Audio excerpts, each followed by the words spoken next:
跟住呢，我哋又關注一下啦，青衣自然徑呢，尋日呢係衛生署再錄得一宗呢涉及到青衣自然徑嘅基孔肯亞熱嘅本地個案嘅。咁電話旁邊我哋請嚟呢就係新界西南嘅當選人陳詠欣嘅。陳詠欣你好，早晨。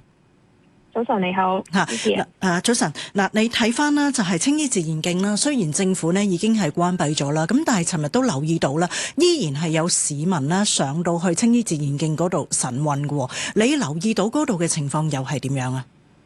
係冇錯，因為咧其實係尋日啦，先至即係出咗個通告啦。咁當區嘅市民甚至乎區外嘅居民咧要去嚟晨運咧，可能就較遲先至收到通知。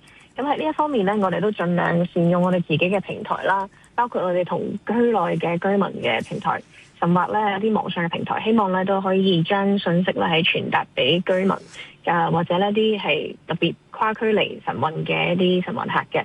咁啊，希望即係都盡量減低個影響。咁但係其實即係當然啦，希望咧可以即係圍封咗有關嘅地段去做一啲滅蚊嘅工作，都係為咗大家嘅健康同埋安全。咁我相信市民都明白嘅。咁但係其實你哋有冇留意到咧？即係青衣嘅市民對於區內嗰個基孔肯亞熱嘅情況有憂慮啦？會嘅，因為隨住咧我哋錄得更多嘅本地個案啦，而近期有5宗嘅本地個案咧，都係曾經去過青衣自然徑一帶嘅。咁所以大家都會有擔憂。咁其實呢段時間我哋都喺區內啦，我哋工聯會嘅團隊都有咧係促請政府嘅部門咧要加強滅蚊嘅工作嘅。咁其實咧，如果我哋睇翻啲數字咧，我哋會見到即係喺青衣南同埋青衣北呢段嘅地方啦，曾經即係可能喺個蚊患指數嘅數字上都係比較高嘅，即係特別喺暑假5月至8月嗰段時間。咁但係隨住我哋即係加強咗啲滅蚊嘅工作啦，同政府部門多啲嘅協調啦，其實個數字咧係有所下跌嘅。如果我哋講翻去上個月咧，其實已經係錄得單位數字嘅，即係0.9% 啦，同埋3.7%。但係之前咧係有曾經去過雙位數字嘅。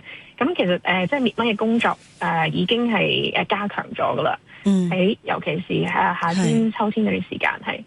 你期望政府仲有邊方面嘅滅蚊工作或者防蚊工作需要加強啊？